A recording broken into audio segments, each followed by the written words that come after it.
Hello dear students, JEE mains round 1 के लिए हमारे पास अभी सिर्फ 25 दिन बाकी है। तो इन 25 दिनों में हमें किस तरह से हमारा जो है वो टाइम यूज़ करना है, किस तरह से हमें पढ़ना है, किस तरह से माइंड सेट रखना है और क्या करना चाहिए क्या नहीं करना चाहिए, इन चीज़ों के ऊपर हम लोग आज थोड़ा इन ब्रीफ जो है वो डिस्कशन करने वाले हैं। तो सबसे पहला जो है आपको याद रखना है कि 2 साल आप लोगों ने अच्छे से पढ़ाई की है, आप कॉन्फिडेंट हो, बिल्कुल आपका जो सारा प्रिपरेशन है वो अच्छे से हो चुका है। लेकिन कुछ चीज़ें जो है उनके बारे में हमें याद रखना है। सबसे पहली चीज़ जो है आपको याद रखनी है कि आपको कोई भी अभी नया चैप्टर नहीं पढ़ना है, बिल्कुल नो न्यू चैप्टर। बिल्कुल अगर आप लोगों ने 2 साल में किसी को मैथ्स डिफिकल्ट लग रहा है, किसी को फिजिक्स, किसी को केमिस्ट्री, तो उसमें से किसी ने अगर कोई स्किप कर दिया होगा चैप्टर, जैसे कि फिजिक्स में किसी ने इलेक्ट्रोस्टैटिक्स वाला चैप्टर अगर स्किप कर दिया होगा तो वो चैप्टर भी ट्राई नहीं करना है। किसी ने केमिस्ट्री में कोई ऑर्गेनिक का पार्ट स्किप कर दिया होगा तो उसको वो पार्ट नहीं पढ़ना है। किसी ने मैथ्स में कोई चैप्टर स्किप कर दिया होगा तो उसको वो चैप्टर नहीं पढ़ना है। व्हाट आई मीन टू से कि अभी कोई भी नया चैप्टर आपको ट्राई करना नहीं है। जो आप लोगों ने 2 साल 11, 12 2 साल जिस तरह से आप लोगों ने पढ़ा है, जो प्रिपरेशन किया है उसके बारे में ही हम लोग सोचेंगे। दूसरी बात यह है, no new text book, no new book, no new book. कोई भी बच्चा जो है, कोई भी कितना भी सजेस्ट करेगा कि ये बुक पढ़ लो, अभी इसमें से कर लो, ये हो जाएगा वो हो जाएगा, बिल्कुल इन चीज़ों के ऊपर जाना नहीं है। कोई भी बच्चा जो है नया बुक ट्राई नहीं करेगा, राइट। हमारे जो मॉडल्स हैं, ठीक है, मॉडल्स जो हम लोगों ने प्रोवाइड किए हैं उन मॉडल्स के ऊपर फोकस कीजिए। सारे मॉडल्स हम लोगों ने सॉल्व करवाए हैं 2 साल के, 2 साल के जो 2 मॉडल्स हैं वो मॉडल्स। उसके बाद में PYQs होगा तो हम लोग फोकस करेंगे मॉडल्स, PYQs सारे टीचर्स लोगों ने क्लासरूम में करवाए हैं, राइट। तो मॉडल्स रहेगा, PYQs रहेगा। और कोई बच्चा लगता है कि उसको कोई टॉपिक जो है वो थोड़ा देखना है तो वो NCERT जो है वो देख सकता है। इतना ये जो है ये इतना परफेक्ट कॉम्बिनेशन है रजत एकेडमी का कि गए कितने सालों से जो है बच्चे इन चीज़ों के ऊपर फोकस कर रहे हैं अपने रजत एकेडमी के models, previous years questions and NCERT। ये इतना अच्छा मिलाप है, इतना अच्छा कॉम्बिनेशन है कि कोई भी बच्चा अगर ये अच्छे से करता है, जो कि मैंने शुरू में ही आपको बोला था प्रिपरेशन के स्टार्टिंग में, तो ये करता है तो डेफिनेटली हो जाएगा। अभी ये सारा आपका हो चुका है, राइट। तो हमें इनके ऊपर ही फोकस करना है, कोई बच्चा नया बुक नहीं करेगा, राइट। अभी यहाँ पे देखेंगे कि आप लोगों को, जैसे कि मान लेते हैं कि 20 जनवरी से आपका एग्जाम शुरू होने वाला है, राइट। तो हम लोग आपको फ्री कर देंगे 10 जनवरी को, right. So 10th of Jan you will be getting free till 10th of Jan। यहाँ पे जो मॉक टेस्ट चल रहे हैं उनका डिस्कशन हो रहा है, ये होने के बाद में 10th of Jan आप फ्री हो जाओगे, राइट।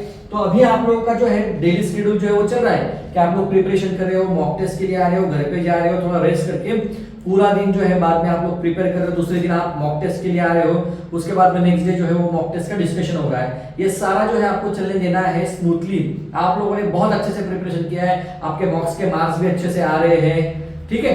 तो ये तो चलने देना, लेकिन 10th of Jan के बाद में आप लोगों को उसी क्वेश्चंस के ऊपर फोकस करना है जो आप लोगों ने क्या करके रखे हैं, मार्क करके रखे हैं। कुछ बच्चों ने उनके डिफिकल्टी के हिसाब से single star, double star, 3 star, उनके डिफिकल्टी के हिसाब से जो है वो क्वेश्चन जो है वो मार्क करके रखे, राइट। तो हमें लास्ट वाले दिनों में after 10th of Jan once you will get free, throughout the day आपको पूरा टाइम मिलने वाला है। सुबह 7 बजे से लेकर रात में 12 बजे तक आपके पास जो टाइम होगा उसमें पूरे टाइम में जो 10-15 दिन आपको मिलने वाले हैं, किसी का स्लॉट पहले होगा, किसी का स्लॉट बाद में होगा, उसके हिसाब से 10 to 15 days you people will be getting। So in those 10 to 15 days आपको बस ये जो क्वेश्चंस है, स्टार किए हुए क्वेश्चंस, बस उसके ऊपर फोकस करना है।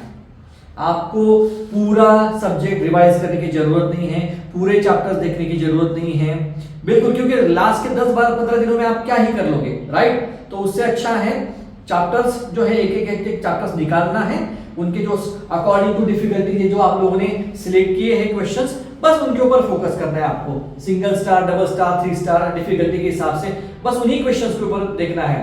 No question solving, question solve करने में टाइम वेस्ट करना नहीं है, राइट। सिर्फ उनको किस तरह से सॉल्व किया गया है, उनको कैसे अंडरस्टैंड करना है, ये आपको देखना है।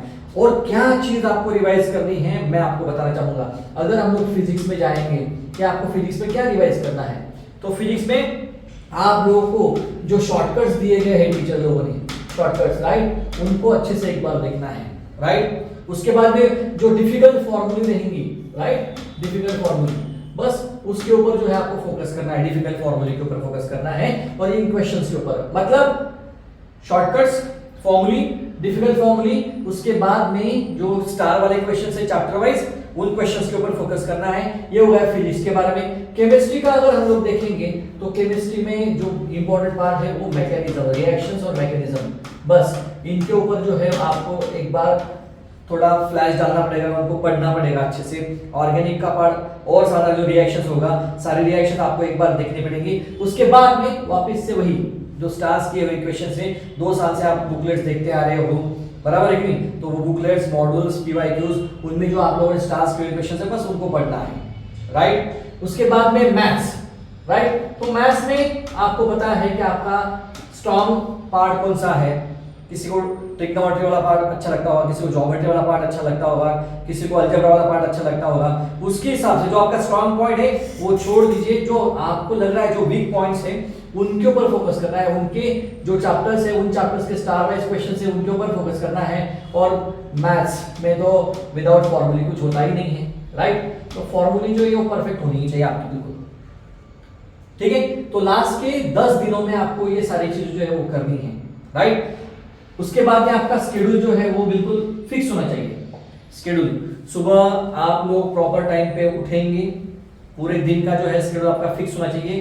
टाइम बिल्कुल वेस्ट करना नहीं है, यहाँ पे टाइम वेस्ट करना मतलब क्राइम है।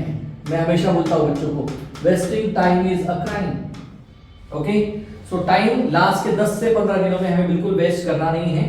जो टाइम वेस्ट करेगा वो क्राइम कर रहा है, वो क्राइम जो है वो खुद के साथ में कर रहा है राइट। तो don't be a criminal in your self case right. तो आपको क्रिमिनल बनना नहीं है, आपको खुद को जो है वो टाइम देना है, जस्टिफाई करना है टाइम को राइट। तो आपको टाइम प्रॉपर्ली यूज करना है, आपको क्राइम करना नहीं है राइट। दूसरी बात, आपको आपके हेल्थ का ख्याल रखना है बिल्कुल, अदरवाइज 2 साल आप लोगों ने पूरा प्रिपरेशन कर लिया है और प्रेशर में आके आप लोग तबीयत खराब कर लोगे राइट, गलत आदतों की वजह से तबीयत खराब कर लोगे, so that is not going to work right. तो आपको हेल्थ के बारे में भी सोचना है राइट। दूसरी बात जो है, आपको मेंटली टफ रहना है। Mental fitness is very important right, mental fitness is very important. जितनी फिजिकल फिटनेस इंपॉर्टेंट है उतनी ही आपकी मेंटल फिटनेस जो है वो इंपॉर्टेंट है right. You need to be mentally tough right. कोई बोल रहा है कि ऐसा होगा वैसा होगा, ये क्वेश्चंस आएंगे, ये डिफिकल्ट है, ये इजी है, इसी के बारे में कोई कुछ भी बताए आपको सोचना नहीं है राइट। आपको खुद के साथ में बात करनी है। So physical health, mental health, ये सारी चीजें जो है बहुत इंपॉर्टेंट है राइट। नाउ आप लोग जब एग्जाम एटमॉस्फेयर फेस करोगे, जैसे कि 2 साल से आप लोगों ने एवरी वीकेंड्स में आप लोगों ने टेस्ट सॉल्व किए राइट। हम लोगों ने तो चाहा है कि मतलब आपको जो है प्रेशर आपसे कितना दूर जाएगा, उसके हिसाब से हम लोग तो बिल्कुल एवरी वीक जैसे टेस्ट हो रही थी वैसे आपको आदत हो रही थी एग्जाम्स की, जिसकी वजह से जो एग्जाम का फियर है वो दूर हो जाएगा, उसके लिए तो हम लोग ट्राई कर ही रहे थे राइट। लेकिन अभी कैसे है, यहाँ का जो है वो यूजुअल एटमॉस्फेयर था, जहां पे आप लोग एग्जाम देने जाओगे वो एक सडनली आपके पास न्यू एटमॉस्फेयर होगा। तो वो भले ही न्यू एटमॉस्फेयर होगा, आपको बिल्कुल वहां पे जो है वो गड़बड़ करनी नहीं है, आपको खुद को मेंटली कूल रखना है राइट। जैसे मैंने आप लोगों को बोला है कि कोई भी पेपर जो है पहले पूरा पेपर नहीं पढ़ेगा right. Don't read the entire paper, don't read the entire paper. उसमें क्या होगा, उसमें टाइम वेस्ट होगा, टाइम वेस्ट होगा, कुछ क्वेश्चन डिफिकल्ट आपके पढ़ने में आएंगे, उसमें प्रेशर बिल्डअप होगा, तो उसके बारे में आप पेपर सॉल्व करते हो सोचते रहोगे राइट। तो ये चीज आपको करनी नहीं है, डोंट रीड, बिल्कुल पूरा पेपर पढ़ना नहीं है किसी को राइट। दूसरी बात जो है, आपको स्टार्ट करनी है with chemistry. I am a physics teacher, okay, still I will suggest you start with chemistry.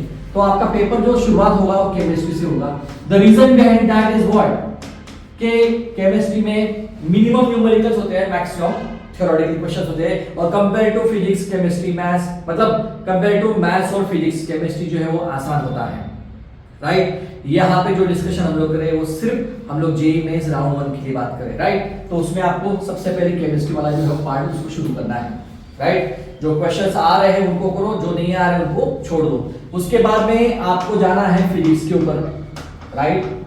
कोई बच्चा बोलेगा सर मुझे मैथ्स अच्छा लगता है, मैं मैथ्स के ऊपर जाऊंगा, चॉइस आपकी है। मेरा सजेशन, मेरा एक्सपीरियंस, उसके हिसाब से मैं बोलूंगा आप फिजिक्स के लिए जाइए। फिजिक्स में जो क्वेश्चंस आ रहे हैं वो डन कर लीजिए एंड देन आपको जाना है लास्ट में, दैट इज मैथ्स, राइट।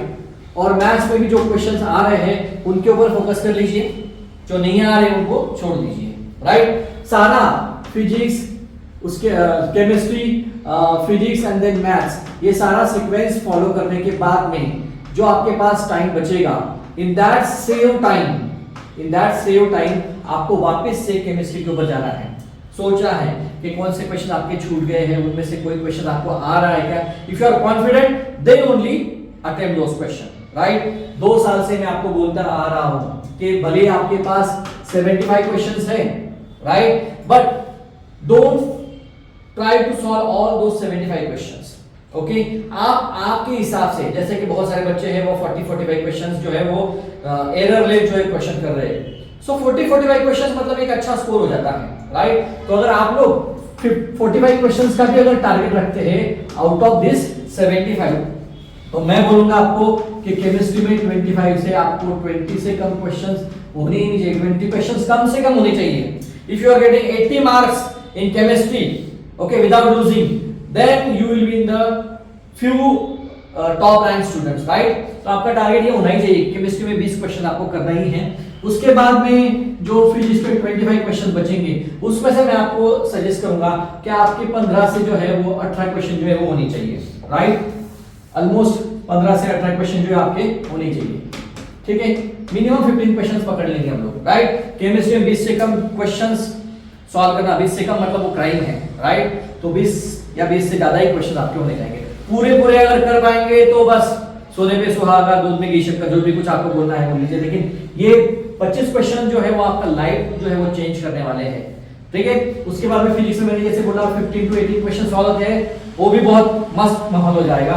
उसके बाद में जो मैथ्स में बचेंगे, जैसे कि अभी यहाँ पे हम लोग केमिस्ट्री देख रहे हैं, फिजिक्स देख रहे हैं, देन लास्ट में मैथ्स, ठीक है। जो टाइम बच रहा है आपने जो 2 साल से प्रैक्टिस की है, जो आपके चैप्टर से आ रहे हैं, उन चैप्टर्स में से अगर आप लोग 10 to 15 क्वेश्चन भी कर लोगे यहाँ पे, then it will be a good one, right. देखो जैसे मैंने बोला था 45 क्वेश्चंस आपको करने हैं, तो अगर यहाँ पे आप मिनिमम भी जोड़ोगे 10, 15 एंड दिस 20, तो भी आपके जो है वो 45 क्वेश्चंस यहाँ पे जुड़ जाते हैं, राइट। इसमें से अगर कुछ क्वेश्चन बढ़ गए, कुछ क्वेश्चन बढ़ गए, तो फिर क्या है, आप तो जा रहे हो 50+ क्वेश्चंस में, राइट। तो 50% अगर आप लोग क्वेश्चंस करते हो तो आपका स्कोर जा रहा है 200+, राइट। तो अगर आप लोगों का स्कोर जो है 180-200 के बीच में आ रहा है, so you will be with in 7000 rank, all India rank 7000 के अंदर आप लोग रखोगे। You will B not only qualify for JEE advance, but आपका एनआईटी में जो है वो सीट पक्का हो जाएगा अच्छे ट्रेड के लिए, राइट। जो 2 साल से आप लोग सपना देखते आ रहे हैं, जो 2 साल से आप लोग मेहनत करते आ रहे हैं, बस इन चीजों को आप फॉलो कीजिए। माइंडसेट जो है आप पॉजिटिव रखिए, पेपर सॉल्विंग का सीक्वेंस आप अच्छे से रखिए। मैं आपको बोलता हूं आपका टारगेट अचीव करने से आपको कोई नहीं रोक पाएगा। बस लास्ट के 25 से 30 दिन जो है वो बाकी है, अकॉर्डिंग टू आपका स्लॉट कब है, किसी का 22 का होगा, किसी का 25 का होगा, उसके हिसाब से मैं अप्रोक्सीमेटली बोल रहा हूँ कि 25 से 30 दिन हमारे पास बाकी है। बस ये चीजें जो है आप फॉलो कीजिए, ठीक है। रोज थोड़ा मेडिटेशन कीजिए, मेंटली फिट रहिए, आपको आपका टारगेट अचीव करने से कोई नहीं रोक पाएगा, राइट। बहुत ही क्रूशियल टाइम है, मैं कुछ भी टाइम आपका वेस्ट नहीं करना चाहता, ठीक है। बस ये कुछ चीजें जो है वो मुझे बोलनी थी फाइनली। 2 साल से तो मैं आपके साथ में बात कर ही रहा हूँ, लेकिन फाइनली फिर भी ये कुछ चीजें जो आपके साथ में मैं बोल रहा हूँ, तो इन चीजों को आप गौर कीजिए, इनके ऊपर थोड़ा ध्यान दीजिए और बस उसके हिसाब से कीजिए, ठीक है। माइंड आपको बिल्कुल फ्रेश रखना है, आपको मतलब बहुत ही खुश तरीके से जो ये 20-25 दिन निकालने हैं। बस ये कर लोगे आपका टारगेट अचीव हो जाएगा, राइट। ज्यादा टाइम वेस्ट नहीं करूंगा। Wish you all the best, okay.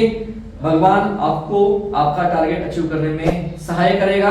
बस आपको जो है आपके जो है वो एफर्ट्स पूरे जी जान लगा के डालने हैं, ठीक है। Thank you very much and all the best.